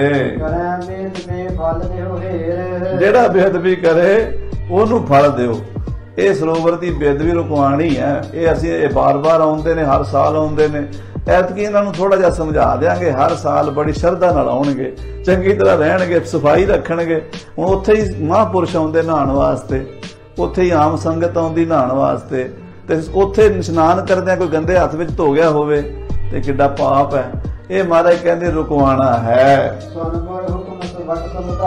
ਮਹਾਰਾਜ ਦਾ ਬਚਨ ਹੁਕਮ ਹੁੰਦਿਆਂ ਫਟਾਫਟ ਜੋਧੇ ਸ਼ਸਤਰ ਧਾਰੀ ਹੋ ਕੇ ਤੁਰ ਪਏ। ਢਾਲਾਂ, ਤਲਵਾਰਾਂ, ਬਰਛੇ ਫੜੇ ਹੋਏ, ਬੰਦੂਕਾਂ ਗਾਤਰੇ ਪਾਈਆਂ ਹੋਈਆਂ, ਕੋਈ ਘੋੜਿਆਂ ਦੇ, ਕੋਈ ਪੈਦਲ ਮੇਲੇ 'ਚ ਫਿਰਨ ਲੱਗੇ। ਜਿਹੜਾ ਸਰੋਵਰ ਦੇ ਨੇੜੇ, ਸਰੋਵਰ ਦੇ ਕੰਢੇ ਤੇ ਪਿਸ਼ਾਬ ਕਰਦਾ ਮਿਲ ਜਾਵੇ, ਉਹਦੇ ਤੇ ਨਿਗਾਹ ਰੱਖਦੇ ਹਨ। ਫੌਜ ਫਿਰਦੀ ਹੈ ਸਾਰੇ ਪਾਸੇ। ਜਿਹੜਾ ਵੀ ਇਹੋ ਜਿਹੀ ਗਲਤੀ ਕਰੇ ਉਹਦੀ ਫਟਾਫਟ ਪੱਗ ਲਾ ਲੈਂਦੇ ਨੇ, ਉਹਨੂੰ ਸਮਝਾਉਂਦੇ ਨੇ, ਮੂਰਖਾ ਇੱਥੇ ਤੂੰ ਤੀਰਥ ਤੇ ਪੁੰਨ ਕਰਨਾ ਹੈ ਕਿ ਪਾਪ ਕਰਨਾ ਹੈ? ਤੈਨੂੰ ਪਤਾ ਨਹੀਂ ਤੀਰਥਾਂ ਦੀ ਬੇਅਦਬੀ ਨਹੀਂ ਕਰੀਦੀ ਹੁੰਦੀ, ਇਹਨਾਂ ਦਾ ਸਤਿਕਾਰ ਕਰੀਦਾ, ਤੀਰਥਾਂ ਦੀ ਇੱਜ਼ਤ ਕਰੀਦੀ ਹੈ। ਹਾਂ, ਸਿਪਾਹੀ ਕਹਿੰਦੇ ਨੇ ਗੁਰੂ ਦੇ, ਓਏ ਮੂਰਖੋ, ਪਾਪ ਕਰਨ ਆਏ ਹੋ, ਇੱਥੇ ਗੰਦ ਪਾਣ ਆਏ ਹੋ ਤੁਸੀਂ, ਇੱਥੇ ਪਿਸ਼ਾਬ ਥੋੜਾ ਕਰੀਦਾ ਹੁੰਦਾ, ਇੱਥੇ ਜੰਗਲ ਪਾਣੀ ਵਾਲੇ ਹੱਥ ਥੋੜਾ ਧੋਈਦੇ ਹੁੰਦੇ, ਤੁਹਾਨੂੰ ਕਿਸੇ ਨੇ ਦੱਸਿਆ ਨਹੀਂ। ਥੋੜਾ ਜਿਹਾ ਝਿੜਕ ਦਿੰਦੇ ਨੇ, ਨਾਲੇ ਪੱਗ ਲਾ ਲੈਂਦੇ ਨੇ। ਹਾਂ, ਕਹਿੰਦੇ ਜਿਹੜੇ ਤੁਸੀਂ ਇਸ਼ਨਾਨ ਕਰਨ ਆਏ ਹੋ, ਪੁੰਨ ਖੱਟਣ ਆਏ ਹੋ, ਪਰ ਤੁਸੀਂ ਤੇ ਗੰਦੇ ਹੱਥ ਧੋ ਕੇ ਜਾਂ ਇੱਥੇ ਪਿਸ਼ਾਬ ਜੰਗਲ ਪਾਣੀ ਫਿਰ ਕੇ ਆਪਣੇ ਪੁੰਨ ਪਿਛਲੇ ਵੀ ਗਵਾ ਕੇ ਜਾ ਰਹੇ ਹੋ। ਹੁਣ ਜਿਹਨੂੰ ਇਹ ਝਿੜਕ ਪੈਂਦੀ ਹੈ, ਆਪਣੀ ਗਲਤੀ ਦਾ ਵੀ ਅਹਿਸਾਸ ਹੁੰਦਾ ਵੀ ਮੇਰੀ ਗਲਤੀ ਹੈ। ਇੱਕ ਸਿੰਘਾਂ ਦੇ ਹੱਥ ਵਿੱਚ ਫੜਿਆ ਡੰਡਾ ਵੀ ਨਜ਼ਰ ਆਉਂਦਾ ਤੇ ਉਹ ਫਿਰ ਅੱਗੋਂ ਕੁਸਕਦੇ ਨਹੀਂ, ਚੁੱਪ ਕਰਕੇ ਆਪਣੇ ਪੱਲਾ ਝਾੜ ਕੇ ਤੁਰ ਜਾਂਦੇ ਨੇ। ਸ਼ਰਮਿੰਦੇ ਜੇ ਹੋ ਕੇ ਨਾ ਅੱਖਾਂ ਜਿਹੀਆਂ ਨੀਵੀਆਂ ਕਰਕੇ ਇੱਧਰ ਉੱਧਰ ਖਿਸਕ ਜਾਂਦੇ ਨੇ, ਤੇ ਅੱਗੇ ਨੂੰ ਫਿਰ ਉਹ ਇਹ ਗਲਤੀ ਨਹੀਂ ਕਰਾਂਗੇ, ਆਪਣੇ ਮਨ 'ਚ ਪੱਕਾ ਫੈਸਲਾ ਕਰ ਲੈਂਦੇ ਨੇ। ਤੇ ਹੁਣ ਸਾਰੇ ਕਹਿੰਦੇ ਨੇ, ਠੀਕ ਹੀ ਕਹਿੰਦੇ ਨੇ, ਗਲਤੀ ਹੈ, ਸਾਨੂੰ ਇੱਥੇ ਪਿਸ਼ਾਬ ਨਹੀਂ ਕਰਨਾ ਚਾਹੀਦਾ। ਇਹ ਨਹੀਂ ਕਹਿੰਦੇ ਵੀ ਸਾਡੀ ਪੱਗ ਲਾਈ ਹੈ, ਬਲਕਿ ਕਹਿੰਦੇ ਚੰਗਾ ਹੀ ਹੈ, ਸਾਨੂੰ ਅਕਲ ਆ ਗਈ ਹੈ। ਕਹਿੰਦੇ ਹਾਂਜੀ, ਪੱਗਾਂ ਲੁਹਾ ਕੇ ਕੋ ਬੋਲਦੇ ਨਹੀਂ, ਕੁਸਕਦੇ ਨਹੀਂ। ਏਦਾਂ ਯੋਧਿਆਂ ਨੇ, ਸੂਰਮਿਆਂ ਨੇ ਉੱਥੇ ਤੀਰਥ ਦੇ ਆਲੇ ਦੁਆਲੇ ਬੜਾ ਸਖਤ ਪਹਿਰਾ ਲਾ ਦਿੱਤਾ, ਤੇ ਜਿਹੜਾ ਵੀ ਏਦਾਂ ਕਰਦਾ ਮਿਲਿਆ ਉਹਨੂੰ ਮਾਰਿਆ ਨਹੀਂ, कोई डंडा नहीं मारिया, कोई चपेड़ नहीं मारी, बस झिड़क ही मारनी, दबका ही मारना ते पग ला लेनी है। ਜਿਹੜੀਆਂ ਪੱਗਾਂ ਲਈਆਂ ਇੱਕ ਥਾਂ ਤੇ ਇਕੱਠੀਆਂ ਕਰ ਲਈਆਂ। 3 ਦਿਨ ਇਹ ਕੰਮ ਚੱਲਦਾ ਰਿਹਾ, 3 ਦਿਨ ਇਹੀ ਕੰਮ ਕੀਤਾ ਸਾਰੀ ਫੌਜ ਨੇ। ਨਾਲੇ ਦਬਕਾ ਮਾਰਦੇ ਹਰ ਇੱਕ ਬੰਦੇ ਨੂੰ ਨਹੀਂ, ਜਿਹੜਾ ਗਲਤੀ ਕਰੇ, ਜਿਹੜਾ ਪਿਸ਼ਾਬ ਕਰਦਾ ਸੀ, ਆਮ ਏਦਾਂ ਕਰਦੇ ਸੀ ਲੋਕ, ਅਕਲ ਘੱਟ ਹੀ ਸੀ ਸਮਾਜ ਦੇ ਵਿੱਚ। ਨਾਲੇ ਸਾਧਨ ਮੇਲਿਆਂ ਤੇ ਹੁੰਦੇ ਵੀ ਘੱਟ ਸਨ। ਹੁਣ ਤੇ ਸਰਕਾਰਾਂ ਨੇ ਉੱਥੇ ਟਾਇਲਟ ਬਣਾਈਆਂ ਹੁੰਦੇ ਨੇ, ਬਾਹਰ ਵੀ ਹੁੰਦਾ ਸਿਸਟਮ ਵੀ, ਮੰਦਿਰ ਗੁਰਦੁਆਰਿਆਂ ਵਿੱਚ ਵੀ ਹੁੰਦਾ। ਉਦੋਂ ਕਿਹੜਾ ਸਿੱਧਾ ਜਿਹਾ ਕੰਮ ਸੀਗਾ, ਤੇ ਉਹ ਦੂਰ ਜਾਣ ਦੀ ਬਜਾਏ ਉੱਥੇ ਹੀ ਬਹਿ ਜਾਂਦੇ ਸੀਗੇ ਮੇਲੇ ਦੇ ਵਿੱਚ ਹੀ। ਤੇ ਮਹਾਰਾਜ ਸੱਚੇ ਪਾਤਸ਼ਾਹ ਨੇ ਸੁਧਾਰ ਵੀ ਕਰ ਦਿੱਤਾ ਤੇ ਉਹਨਾਂ ਦੀਆਂ ਪੱਗਾਂ ਵੀ ਲਵਾ ਲਈਆਂ। ਕਹਿੰਦੇ ਹੁਣ ਸਾਰੇ ਲੋਕ ਮੇਲੇ, ਜਿੰਨੇ ਵੀ ਲੱਖਾਂ ਲੋਕ ਆਏ ਸੀ, ਜਿੱਥੇ ਜਿੱਥੇ ਮਿਲਦੇ ਨੇ, ਹੋਰ ਤੇ ਗੱਲ ਕੋਈ ਕਰਦੇ ਨਹੀਂ। ਆ ਜਿਹੜਾ ਐਤਕੀ ਨਵਾਂ ਪ੍ਰੋਗਰਾਮ ਵੇਖਿਆ ਨਾ, ਇਹਦੀ ਚਰਚਾ ਕਰਦੇ ਨੇ ਤੇ ਇਹ ਕਹਿੰਦੇ ਨੇ ਵੀ ਗੁਰੂ ਗੋਬਿੰਦ ਸਿੰਘ ਜੀ ਚੰਗਾ ਕਰ ਰਹੇ ਨੇ, ਜਿਹੜਾ ਸਾਨੂੰ ਤੀਰਥ ਦੇ ਸਤਿਕਾਰ ਦੀ ਜਾਂਚ ਸਿਖਾ ਰਹੇ ਨੇ ਵੀ ਮੰਦਿਰ ਗੁਰਦੁਆਰੇ ਜਾਈਦਾ ਤੇ ਉੱਥੇ ਅਕਲ ਤੋਂ ਕੰਮ ਲਈਦਾ, ਬੇਅਦਬੀ ਨਹੀਂ ਕਰੀਦੀ, ਤੀਰਥਾਂ ਤੇ ਗੰਦ ਨਹੀਂ ਪਾਈਦਾ। ਮੂਰਖ ਲੋਕਾਂ ਨੂੰ ਪਤਾ ਨਹੀਂ, ਉਹ ਆ ਕੇ ਤੀਰਥਾਂ ਤੇ ਗੰਦ ਪਾਉਂਦੇ ਨੇ, ਪਤਾ ਹੀ ਨਹੀਂ ਹੁੰਦਾ ਜਾ ਕੇ। ਅਜੇ ਵੀ ਸਾਧ ਸੰਗਤ ਜੀ ਸਾਨੂੰ ਗੁਰਦੁਆਰਿਆਂ ਵਿੱਚ ਜਾਣ ਦੀ ਕਈਆਂ ਨੂੰ ਅਕਲ ਨਹੀਂ ਆਈ। ਪਹਿਲਾਂ ਤਾਂ ਲਿਖਿਆ ਵੀ ਜਿਹੜਾ ਗੁਰੂ ਘਰ ਨੂੰ ਆਪਾਂ ਘਰੋਂ ਤੁਰੇ ਆ ਨਾ, ਇੱਧਰ ਉੱਧਰ ਦੀਆਂ ਗੱਲਾਂ ਕਰਨੀਆਂ ਛੱਡੋ ਤੇ ਬਾਣੀ ਪੜ੍ਹਨੀ ਜਾਂ ਵਾਹਿਗੁਰੂ ਦਾ ਸਿਮਰਨ ਜੋ ਵੀ ਤੁਹਾਨੂੰ ਆਉਂਦਾ ਉਹ ਵੀ ਕਰੀ ਜਾਓ। ਅਰਦਾਸ ਕਰੋ ਵੀ ਮਹਾਰਾਜ ਤੁਹਾਡੇ ਦਰਬਾਰ 'ਚ ਆ ਰਹੇ ਆ, ਰਸਤੇ 'ਚ ਸਹਾਈ ਹੋਇਆ ਜੇ ਤੇ ਮਾੜਾ ਕੋਈ ਖਿਆਲ ਹੀ ਨਾ ਆਵੇ। ਫਿਰ ਜਾ ਕੇ ਗੁਰੂ ਘਰਾਂ ਦੇ ਵਿੱਚ ਪਹਿਲਾਂ ਰਾਤ ਰਹੋ, ਉੱਥੇ ਬਾਹਰ ਕਿਸੇ ਕਮਰੇ 'ਚ ਸਰਾਂ 'ਚ ਰਹੋ, ਕਿਤੇ ਵੀ ਰਹੋ। ਅਗਲੇ ਦਿਨ ਇਸ਼ਨਾਨ ਕਰਕੇ ਕੱਪੜੇ ਸਾਫ਼ ਸੁਥਰੇ ਪਾ ਕੇ ਫੇਰ ਜਾਓ ਦਰਬਾਰ ਸਾਹਿਬ, ਕਿਤੇ ਵੀ ਜਾਓ, ਹਜ਼ੂਰ ਸਾਹਿਬ ਜਾਓ, ਕਿਤੇ ਵੀ ਜਾਓ, ਅਗਲੇ ਦਿਨ ਜਾਓ। ਆਪਾਂ ਪਹਿਲੇ ਦਿਨ ਹੀ ਪਸੀਨੇ ਦੇ ਨਾਲ ਹੀ ਜਾ ਵੜਦੇ ਹਾਂ ਗੁਰਦੁਆਰਿਆਂ 'ਚ। ਇਹ ਪਤਾ ਹੀ ਨਹੀਂ ਹੁੰਦਾ ਵੀ ਮਰਜ਼ਾਦਾ ਕੀ ਹੈ। ਉਹੀ ਸਾਨੂੰ ਬੀੜੀਆਂ ਸਿਗਰਟਾਂ ਵਾਲਿਆਂ ਦੇ ਰਸਤੇ 'ਚ ਹੱਥ ਲੱਗੇ ਹੁੰਦੇ ਨੇ, ਕੱਪੜੇ ਉਹੀ ਪਾ ਕੇ ਚਲੇ ਜਾਂਦੇ ਨੇ। ਫਿਰ ਅਸੀਂ ਇਹ ਨਹੀਂ ਕਹਿੰਦੇ ਵੀ ਦਰਸ਼ਨ ਗੁਰਦੁਆਰਾ ਵੇਖਿਆ ਜੀ, ਗੁਰਦੁਆਰਾ ਦੇਖ ਗਏ ਸੀ। ਉਹ ਏਦਾਂ ਦੀ ਬਿਰਤੀ। ਹੇਮਕੁੰਟ ਸਾਹਿਬ ਜੰਗਤਾਂ ਜਾਂਦੀਆਂ, ਬੜੇ ਗੁਰਮੁਖ ਪਿਆਰੇ ਨਾਮ ਅਭਿਆਸੀ ਵੀ ਜਾਂਦੇ ਆ ਤੇ ਬਹੁਤੇ ਹਿਲ ਸਟੇਸ਼ਨ ਸਮਝ ਕੇ ਤੁਰੇ ਫਿਰਦੇ ਆ, ਉੱਥੇ ਹੋਰ ਹੀ ਗੱਲਾਂ ਕਰਦੇ ਆ। ਏਦਾਂ ਨਹੀਂ ਜਾਣਾ ਚਾਹੀਦਾ। ਤੀਰਥਾਂ ਤੇ ਜਾਓ, ਅਦਬ ਨਾਲ ਜਾਓ, ਭੈ ਭਾਵਨੀ ਨਾਲ ਜਾਓ। ਹਾਂਜੀ ਹਾਂ, ਕਹਿੰਦੇ ਤੀਰਥਾਂ ਤੇ ਆ ਕੇ ਤੇ ਬੰਦੇ ਦੇ ਪਾਪ ਕੱਟੇ ਜਾਣੇ ਚਾਹੀਦੇ ਸੀ, ਪਰ ਉਲਟਾ ਇਹ ਲੋਕ ਹੋਰ ਪਾਪ ਕਰ ਲੈਂਦੇ ਨੇ। ਸਾਰੇ ਕਹਿੰਦੇ ਨੇ ਧੰਨ ਗੁਰੂ ਗੋਬਿੰਦ ਸਿੰਘ ਜੀ, ਧੰਨ ਗੁਰੂ ਗੋਬਿੰਦ ਸਿੰਘ ਜੀ, ਜਿਨ੍ਹਾਂ ਨੇ ਸਾਨੂੰ ਅਕਲ ਦਿੱਤੀ, ਸੋਝੀ ਦਿੱਤੀ ਹੈ। ਸ੍ਰੀ ਗੁਰੂ ਗੋਬਿੰਦ ਸਿੰਘ ਜੀ ਜੋ ਵੀ ਕਰ ਰਹੇ ਨੇ ਠੀਕ ਕਰ ਰਹੇ ਨੇ। ਸਾਰਾ ਮੇਲਾ ਕਹਿਣ ਲੱਗ ਪਿਆ, ਸਾਰੇ ਸਿਆਣੇ ਕਹਿਣ ਲੱਗ ਪਏ ਵੀ ਗੁਰੂ ਸਾਹਿਬ ਨੇ ਕੋਈ ਗਲਤ ਕੰਮ ਨਹੀਂ ਕੀਤਾ। ਇਹਨਾਂ ਮੂਰਖਾਂ ਨੂੰ ਜਿੰਨੀ ਕੁ ਸਜ਼ਾ ਮਿਲਣੀ ਚਾਹੀਦੀ ਉਨੀ ਕੁ ਦਿੱਤੀ ਵੀ ਹੈ, ਤੇ ਕਿਸੇ ਨੂੰ ਸੱਟ ਫੇਟ ਵੀ ਨਹੀਂ ਮਾਰੀ, ਕਿਸੇ ਨੂੰ ਡੰਡਾ ਨਹੀਂ ਮਾਰਿਆ, ਕਿਸੇ ਨੂੰ ਕੋਈ ਇਹੋ ਜਿਹਾ ਬਚਨ ਨਹੀਂ ਬੋਲਿਆ ਵੀ ਉਹਦੀ ਧੀ ਭੈਣ ਦਾ ਕੋਈ ਬਚਨ ਕੌੜਾ ਨਹੀਂ ਬੋਲਿਆ। ਬਸ ਮੂਰਖੋ, ਇੰਨਾ ਹੀ ਕਿਹਾ, ਮੂਰਖੋ ਇੱਥੇ ਬੇਅਦਬੀ ਨਾ ਕਰੋ, ਅਕਲ ਤੋਂ ਕੰਮ ਲਓ। ਇਹ ਅਕਲ ਦੇ ਦਿੱਤੀ ਨਾਲ ਉਹਨਾਂ ਦੀਆਂ ਪੱਗਾਂ ਲਾ ਲਈਆਂ। ਇਹ ਮਹਾਂਪੁਰਖਾਂ ਦੀ ਲੀਲਾ ਹੁੰਦੀ ਹੈ। ਮਹਾਂਪੁਰਖ ਏਦਾਂ ਸਮਝਾਉਣ ਵਾਸਤੇ, ਜੇ ਓਦਾਂ ਹੀ ਸਮਝਾਉਂਦੇ ਨਾ ਮਹਾਰਾਜ ਹੱਥ ਜੋੜ ਕੇ ਬਈ ਨਾ ਏਦਾਂ ਨਾ ਕਰੋ, ਕਹਿੰਦੇ ਮੰਨਣਾ ਸੀਗਾ। ਲੋਕ ਡੰਡਾ ਪੀਰਾ ਵਿਗੜਿਆਂ ਤਿਗੜਿਆਂ ਦਾ, ਕੋਈ ਨਾ ਕੋਈ ਕੌਤਕ ਤੇ ਕਰਨਾ ਹੀ ਪੈਂਦਾ, ਤੇ ਬੜੇ ਤਰੀਕੇ ਨਾਲ ਸਤਿਗੁਰੂ ਜੀ ਨੇ ਵਿਗੜੇ ਤਿਗੜੇ ਸਿੱਧੇ ਕਰ ਲਏ।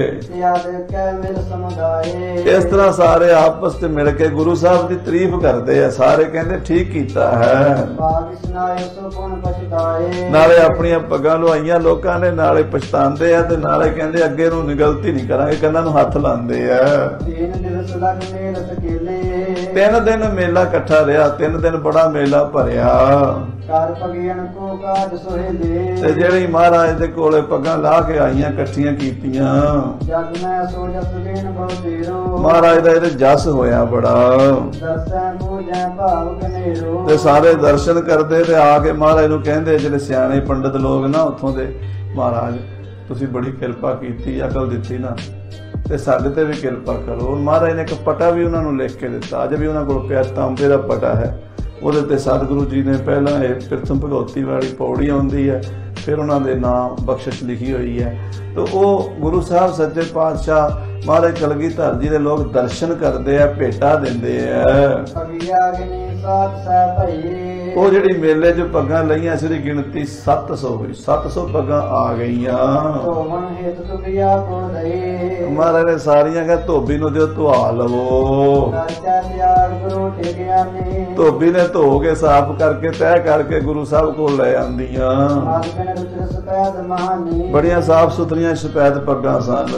ਆਗਰ ਬਾਦਰ ਕਾਰੇ ਇਕਠਾਈ ਉਹ ਪਿਛਲੀਆਂ ਜਿਹੜੀਆਂ ਮੁੱਲ ਖਰੀਦੀਆਂ ਉਹ ਵੀ ਵਿੱਚੇ ਪਾ ਲਈਆਂ। 1000 ਪੱਗ ਬਣ ਗਈ। ਦਾਨ ਮਸੰਦ ਸਿੱਖ ਲਏ ਬੁਲਾ ਮਹਾਰਾਜ ਨੇ ਸਾਰੇ ਮਸੰਦ ਇਕੱਠੇ ਕਰ ਲਏ, ਸਿੱਖ ਬੁਲਾ ਲਏ ਜਿਨ੍ਹਾਂ ਨੂੰ ਸਰੋਪੇ ਦੇਣੇ ਸੀ। ਉਹ ਪੱਗਾਂ ਜਿਹੜੀਆਂ ਗੋਪਾਲ ਮੋਚਨ ਦੇ ਮੇਲੇ ਚੋਂ ਆਈਆਂ ਸੀ, ਧੁਆ ਕੇ ਸਿੱਖਾਂ ਨੂੰ ਸਰੋਪੇ ਦੇ ਦਿੱਤੇ।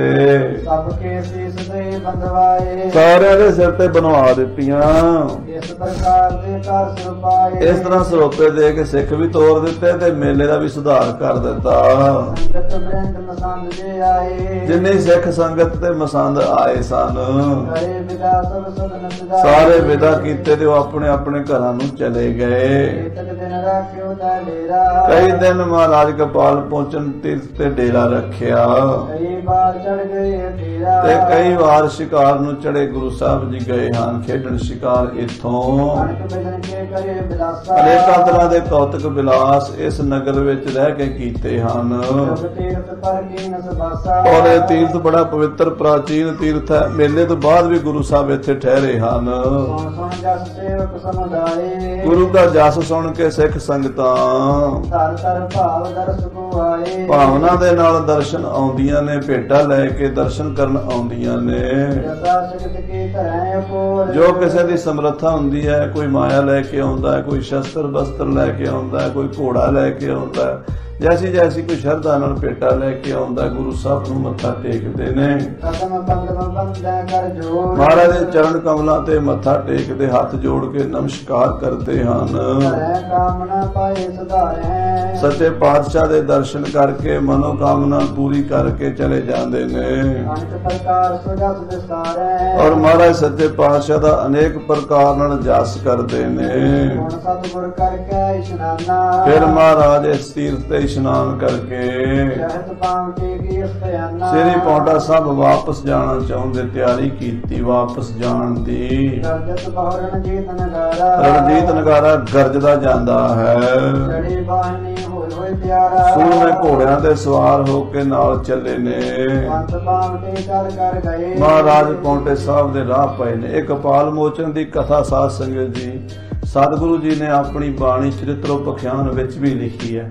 ਮਹਾਰਾਜ ਕਹਿੰਦੇ ਤੀਰਥ ਪੁੱਛਨ ਕਪਾਲ, ਅਸੀਂ ਤੀਰਥ ਪੁੱਛਨ ਕਪਾਲ ਮੋਚਨ ਆਏ।